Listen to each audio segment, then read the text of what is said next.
ഇന്ന് വീക്കെൻഡ് എപ്പിസോഡിൽ ലാലേട്ടൻ വരുമ്പോൾ ഏറെ സംഘർഷഭരിതമായ കഴിഞ്ഞ ആഴ്ചയിലെ പല കാര്യങ്ങളും ചർച്ചയ്ക്ക് വിധേയമാക്കും ഉറപ്പാണ്. നെവിനോട് ആണ് എന്ന് തോന്നുന്നു. മോഷണം പതിവായി ശീലമാണോ എന്നൊക്കെ ചോദിക്കുന്നുണ്ട്. സ്വാഭാവികമായും നെവിനോടായിരിക്കാം ചോദ്യം. പിന്നെ അനുമോളെ നന്നായി കളിയാക്കുന്നൊക്കെ ഉണ്ട്. അനുമോളെ സംബന്ധിച്ച് ഈ വീക്ക്ലി ടാസ്കിലൊക്കെ അനുമോളുടെ പ്രകടനം വളരെ വലിയ രീതിയിൽ ചർച്ചയ്ക്ക് വിധേയമാക്കിയിരുന്നു. പല ട്രോൾ മെറ്റീരിയലായി അനുമോൾ മാറുന്നുണ്ടായിരുന്നു. പലപ്പോഴും അക്ബറുമായുള്ള സംഘർഷത്തിൻ്റെയൊക്കെ അടിസ്ഥാനത്തിൽ, അതോടൊപ്പം അക്ബറുമായുള്ള സംഘർഷത്തിൻ്റെ അടിസ്ഥാനത്തിൽ അനീഷേട്ടനും വലിയ രീതിയിലുള്ള പ്രകടനങ്ങളാണ് കാഴ്ചവെച്ചത്. അക്ബറുമായിട്ട് വലിയ സംഘർഷമുണ്ടായി.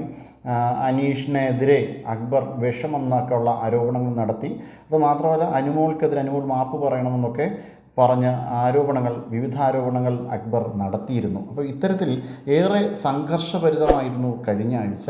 അപ്പോൾ ഈ എവിക്ഷൻ പ്ലാൻ ചെയ്യുമ്പോൾ ഈ എവിക്ഷനിലേക്ക് പരമാവധി എത്താൻ സാധ്യത നെവിനാണ്. അങ്ങനെ അനുമോളെ ചൂഷണം ചെയ്തും അനുമോളെ ദ്രോഹിച്ചും നെവിൻ പുറത്തു പോകുന്നു എന്നാണ് കിട്ടിയ ഔദ്യോഗിക വിവരത്തിൽ നിന്നുള്ള ഏറ്റവും പ്രധാനപ്പെട്ട അറിയിപ്പ്.